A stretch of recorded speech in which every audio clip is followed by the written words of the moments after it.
नमस्कार दोस्तों, class 10th Maharashtra state board mathematics chapter number 1 similarity part 4 practice set 1.2। Video शुरू करने से पहले आप सभी को रिक्वेस्ट है, चैनल को सब्सक्राइब करें, लाइक और शेयर करें और बेल आइकॉन प्रेस करें, जिससे कि आपको आने वाले हर वीडियो का नोटिफिकेशन मिल जाए और वो वीडियो आप सबसे पहले देख सकें।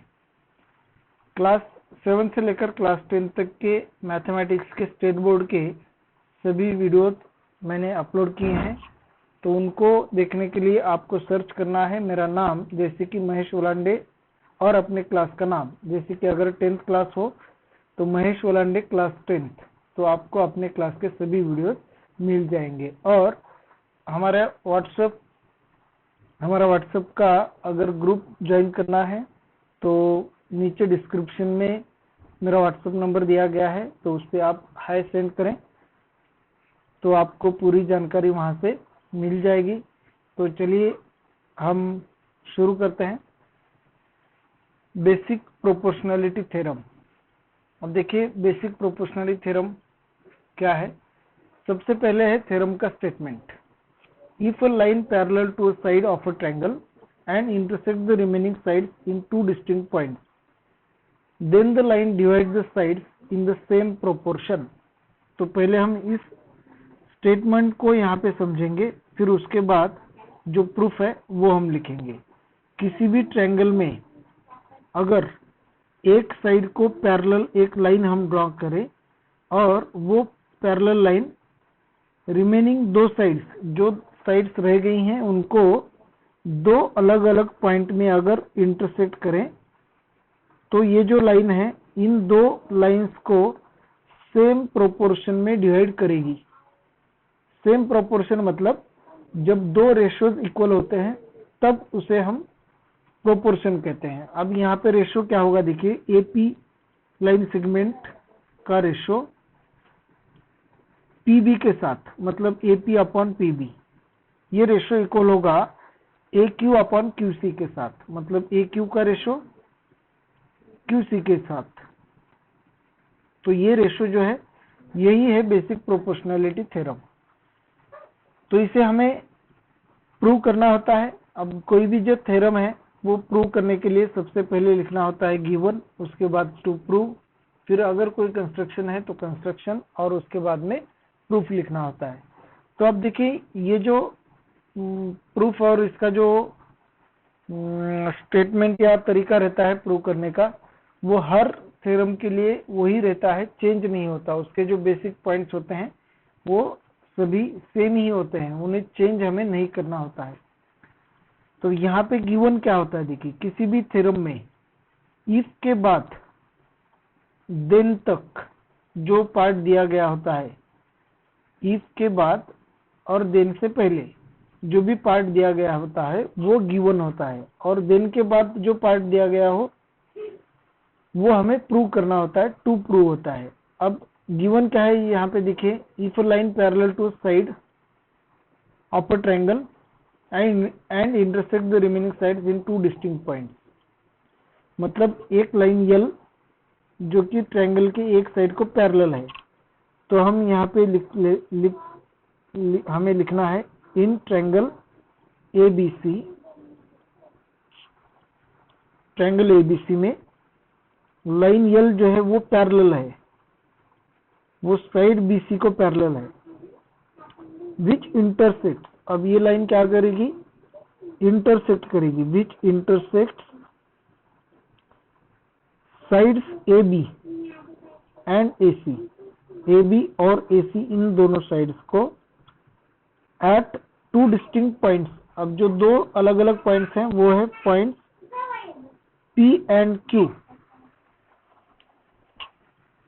तो इन दो अलग अलग पॉइंट में ये लाइन इंटरसेक्ट करेगी। अब यहाँ पे डिस्टिंक्ट क्यों दिया गया है, देखिए डिस्टिंक्ट दिया है तो ये जो लाइन है वो इन दो लाइंस को ए पॉइंट पे भी इंटरसेक्ट कर सकती है। अगर ए पे की तो डिस्टिंक्ट पॉइंट्स नहीं होगा, तो ए पे नहीं होगी और यहाँ इस ट्रायंगल के अंदर होनी चाहिए, और ये दो पॉइंट अलग अलग होनी चाहिए, तो इसी वजह से यहाँ पे डिस्टिंक्ट दिया है। तो ये हुआ गिवन तक का पार्ट। अब उसके बाद हमें line divide the side in the same proportion, ये लाइन इन दो साइड्स को सेम प्रोपोर्शन में डिवाइड करेगी, हमें ये प्रूव करना है। तो यहाँ पे हमें लिखना है टू प्रूव, क्या प्रूव करना है, तो AP upon PB is equal to AQ upon QC, ये हमें प्रूव करना है। यहाँ पे एक कंस्ट्रक्शन है, अब जो कंस्ट्रक्शन है वो क्या है, देखिए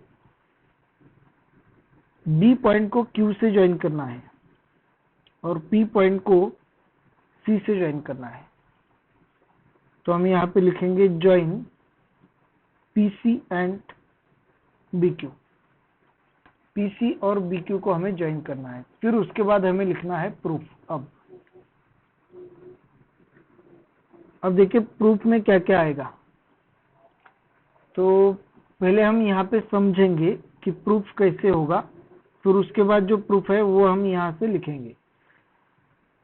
तो देखिए यहाँ पे क्या होगा, APQ ट्रायंगल और PBQ, इन दो ट्रायंगल को अगर हम लेते हैं, APQ में अगर AP साइड जो है वो बेस है तो Q से हमें एक हाइट मिलेगी, और PBQ अगर हम ट्रायंगल लेते हैं तो यहाँ पे ऑब्टूस एंगल है, तो यहाँ से हाइट यहाँ तक इस ट्रायंगल की भी यही हाइट होगी। तो इन दो ट्रायंगल में हाइट सेम है, तो इन दो ट्रायंगल का एरिया का रेशो बेस के रेशो के बराबर होगा। तो हम यहाँ पे लिख लेते हैं। तो देखिए अब रेशो कैसे इक्वल होगा, हम यही लिख लेते हैं तो भी चलेगा। इन triangle APQ and triangle PBQ, इन दो ट्रायंगल्स में हैव इक्वल हाइट, इन दोनों ट्रायंगल्स में हाइट्स इक्वल है। Hence area of triangle APQ, area of triangle APQ divided by area of triangle PBQ,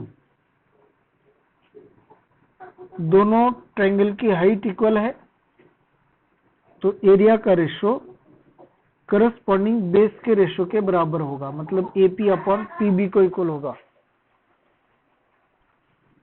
तो AP अपॉन PB को इक्वल होगा यहाँ पे। अब इसे हमें लिखना है इक्वेशन नंबर 1, और इसका रीजन भी हम लिख सकते हैं। हमने पहले तो यहाँ पे लिख लिया है, यहाँ पे हैव इक्वल हाइट, तो रीजन यहाँ पे लिखने की जरूरत नहीं है। अब सेम इसी तरीके से APQ का एरिया और PCQ का एरिया, APQ और PCQ, इन दो ट्रायंगल्स में भी अगर AQ और QC अगर हम हाइट लेते हैं तो इस ट्रायंगल में ये बेस लेते हैं तो यहाँ से हाइट होगी, और इस ट्रायंगल में भी अगर बेस हम QC लेते हैं तो यहीं से हाइट होगी, क्योंकि देखिए ऑब्टूस एंगल ट्रायंगल में अगर यहाँ से हमें हाइट लेनी है तो इस साइड को एक्सटेंड करना होगा और यहाँ से हाइट लेनी होगी। तो अब देखिए एरिया ऑफ ट्रायंगल APQ, तो लिखने से पहले हमें लिखना है इन triangle APQ and triangle PCQ have equal height, इन दोनों की हाइट इक्वल है। तो एरिया का ratio, area of triangle APQ divide by area of triangle PCQ, इन दो ट्रायंगल्स के एरिया का रेशो इनके करस्पॉन्डिंग बेसिस के रेशो के बराबर होगा AQ अपॉन QC। ये हमने पिछले वीडियो में पढ़ा है। तो यहाँ पे देखिए ये है, तो ये होगा इक्वेशन नंबर 2। अब यहाँ पे हो क्या रहा है, जब भी कोई दो ट्रायंगल दो पैरेलल लाइंस के बीच में हो और उनका बेस इक्वल हो, मतलब यहाँ पे बेस हो यहाँ से यहाँ तक, और जो वर्टेक्स है वो दूसरी पैरेलल लाइन पे हो। एक पैरेलल लाइन पे बेस और दूसरे पैरेलल लाइन पे वर्टेक्स अगर हो तो इन दोनों ट्रायंगल का बेस और हाइट इक्वल हो जाते हैं, क्योंकि दो पैरेलल लाइंस के बीच में जो भी डिस्टेंस होता है परपेंडिकुलर डिस्टेंस वो सेम ही रहता है। जहां कहीं पे भी लाइंस हो, कहीं पे भी ले तो वहां पे सेम ही होता है। तो यहाँ पे एक ट्रायंगल है PBQ और दूसरा है PCQ। इन दोनों ट्रायंगल का बेस PQ सेम है और ये लाइन ऐसे पैरेलल है, तो ये दो triangles on the same base हैं और बिटवीन सेम पैरेलल लाइंस हैं, तो उनका एरिया इक्वल होता है। अब ये लेना क्यों है, देखिए यहाँ पे PBQ का एरिया और PCQ का अगर एरिया, इन दोनों ट्रायंगल का एरिया अगर इक्वल हो जाता है तो यहाँ पे डिनोमिनेटर इक्वल हो जाते हैं और न्यूमरेटर तो ऑलरेडी यहाँ पे इक्वल है ही, तो लेफ्ट हैंड साइड इक्वल हो जाएगी तो राइट हैंड साइड भी इक्वल होगी और हमें जो रेशो चाहिए वो इक्वल रेशो हमें यहाँ पे मिल जाएगा। तो हमें यहाँ पे नेक्स्ट स्टेप में क्या लिखना है, देखिए ट्रायंगल PBQ और PCQ, ये दो ट्रायंगल PBQ और PCQ, they are on the same base and lie between same parallel line. तो हमें यहाँ पे लिखना है triangle PBQ and triangle PCQ are on the same base, और वो बेस है PQ, and they lie between same parallel lines. ये दोनों सेम पैरेलल लाइंस के बीच में है, तो इसलिए they are equal in area, तो hence they are equal in area में इक्वल होंगे। अब इनका एरिया इक्वल है तो हमें लिखना कैसे है, area of triangle PBQ is equal to area of triangle PCQ। इन दो ट्रायंगल्स का एरिया इक्वल है, ये हो गया इक्वेशन नंबर 3। अब देखिए from equation 1, 2 and 3, equation 1, equation 2 और इक्वेशन 3, इन तीनों इक्वेशन से यहाँ पे APQ, यहाँ पे भी APQ का एरिया न्यूमरेटर में इक्वल है और डिनोमिनेटर अगर इक्वल हो जाए यहाँ पे है तो ये दोनों भी इक्वल हैं, तो न्यूमरेटर भी इक्वल है, डिनोमिनेटर भी इक्वल है, तो इन दो इक्वेशंस की लेफ्ट हैंड साइड इक्वल हो जाती है। तो अगर लेफ्ट हैंड साइड इक्वल हो जाती हैं तो राइट हैंड साइड भी इक्वल होंगी। तो हमें यहाँ पे लिखना है from equations 1, 2 and 3, from equation 1, 2 and 3, तीनों इक्वेशन से हम लिख सकते हैं कि लेफ्ट हैंड साइड यहाँ पे इक्वल हो गई तो राइट हैंड साइड भी इक्वल हो जाएंगी, तो AP upon PB is equal to AQ upon QC।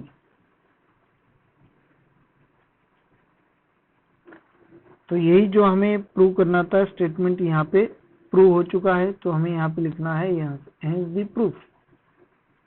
Hence the proof का मतलब हमने प्रूव कर लिया है।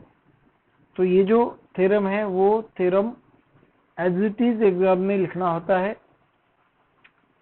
जो मैंने यहाँ पे बातें लिखी हैं इनको मार्क्स हैं, मतलब ये मेन स्टेटमेंट्स हैं जिनको हमें लिखना ही है एग्जाम में।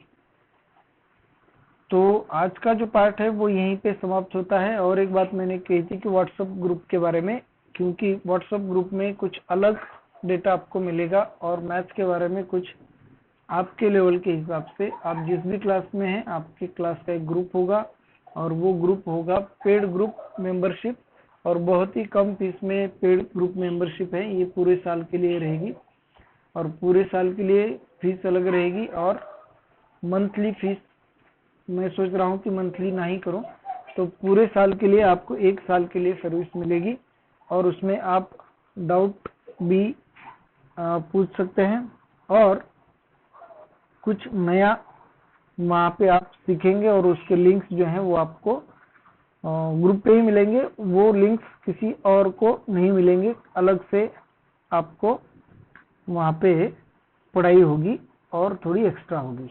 तो उसके लिए व्हाट्सएप का जो मेरा नंबर है वो डिस्क्रिप्शन बॉक्स में दिया गया है, तो आप उस पर हाय भेजें और अपना नाम और क्लास का नाम भेजें, क्लास जो भी है अपनी वो भेजें। तो आगे का जो भी इंफॉर्मेशन है वो आपको व्हाट्सएप ग्रुप पे मिल जाएगा। तो थैंक यू, आपका बहुत बहुत धन्यवाद।